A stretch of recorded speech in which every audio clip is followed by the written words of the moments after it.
We've got Charlie Musselwhite on the show on Cool 101.7 this morning. Good morning, sir. Good morning. How are you? I'm very good, but I'm honored to have one of the members of the Blues Hall of Fame on the show this morning. Well, I'm happy to be here.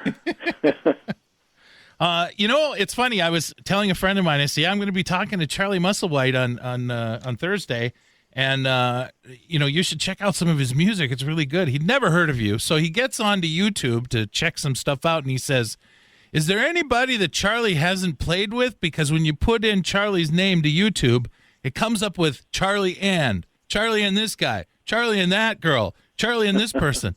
You played with everybody, I think. Well, I've been around a long time, and I've done a lot of getting around.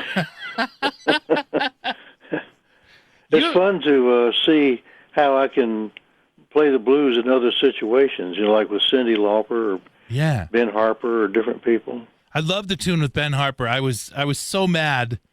Every year, I think the Grammys they miss it on at least 3 or 4 artists every year, and I think that track they missed it because we did get a Grammy. Yeah, but I mean, you guys should have won more with that.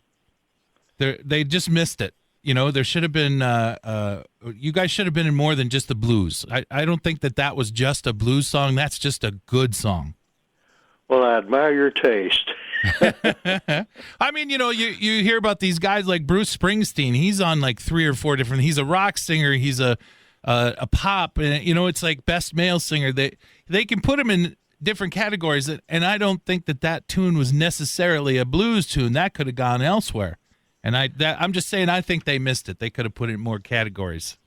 Well, I think you make a good point, and it did cause a lot of ripples, and we got a lot of mileage out of it. Yeah, it's a great song though. So you originally grew up in Mississippi, and doing some research like I've done, I've noticed that I'm just going to go with a number. I'm going to say 55% of the blues artists come from Mississippi or have lived in Mississippi for a long time. What is it about Mississippi that churns out the blues? Well, everybody asks that question, and it's a good question, and nobody really knows the answer. But I can tell you, if you go to Clarksdale, Mississippi, almost everybody that goes to visit there that's never been there, right away or pretty soon they'll say, you can feel it. It's just something in the air. They can feel the blues in the air without even being prompted. People just say that all the time. It's really interesting. You know what? I totally agree with you. I personally have been there. I live down in Nashville and Baton Rouge, and everybody told me I needed to go there and visit there, and I totally agree with you. I think there's it's hard to put your finger on, but there definitely is a little bit of a feeling there that you get. And it's more than just blues. For some reason, people all around there feel compelled to create. There's, like folk painters, and there's poets, and Tennessee Williams grew up there. I mean, it's just there's something about I don't know what it is, but it's something that just makes people feel like they want to express themselves, and they create things. Sculptors, all kinds of artists. Either they are from there or they feel drawn to be there. I just figured maybe you could answer the question for me, because I don't have an answer either. Well, I've never heard the answer, but I've heard that question a lot, and people are talking about it probably right now somewhere. We're talking to Charlie Musselwhite right now. He's going to be playing on the Leinenkugel stage for the Bayfront Blues Festival from 6 to 7:30 on August 9th. I have a really good question for you. When I lived in Nashville, I hung around a lot of guitar players. I'm a closet guitar player. I can't play very well, but I would love to be a good guitar player. And I would ask them all if the crossroads really exist, if there's a place you can go, play the guitar, sell your soul, and then be a great guitar player. And every one of them said, yeah, man, don't go down there. Well, I know where the crossroads originally was. Right. And where it is today, where Highway 49 and 61 cross, is a different place than where it was when Robert Johnson sang about it. But a lot of people say it's in other places too, and I say it's in your head. That's where what the I real think. crossroads is. I think so too. I think that basically if you sit on a corner and you just play guitar for hours on end, you're eventually going to become a good guitar player. You'll be better than when you first sat down. Exactly. And in the Delta, who knows? Anything can happen. It's a mysterious place. There is some freaky stuff there. I totally agree with you. Some of my earliest memories are from around Clarksdale because I had relatives all around there. Back when Clarksdale was a booming city, Uh-huh.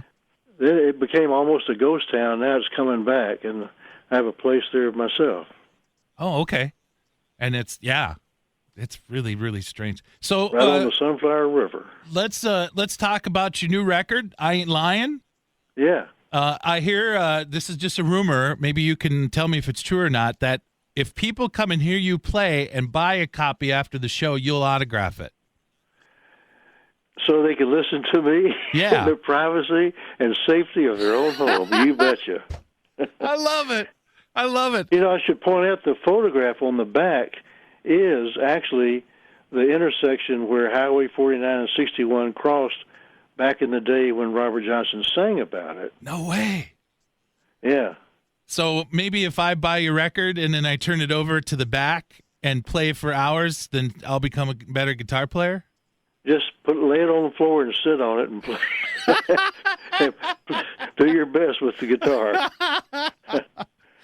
It's right down the street from where I do a lot of the mixing and recording I do there in Clarksdale. Wow. So now here's another question. This is kind of a personal one. I watched this blues documentary about Robert Johnson one time and about where he's really buried. Do you want to weigh in on that? Do you know maybe where, because there's 3 spots where they say this is where he is.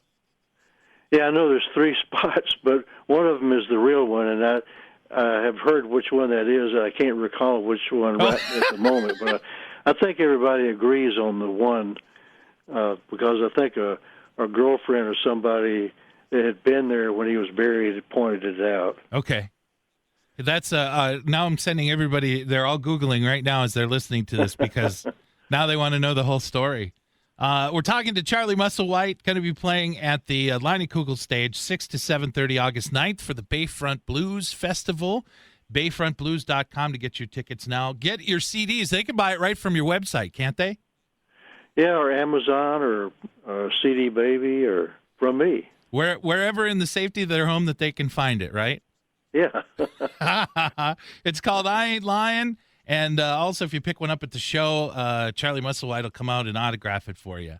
Absolutely. I really appreciate this, and I'm looking forward to seeing you at the Bayfront Blues Festival. Well, me too. I've always had a great time there. I enjoy being in Duluth, and I can't wait to be there. Awesome. Well, thank you so much for your time this morning. My pleasure.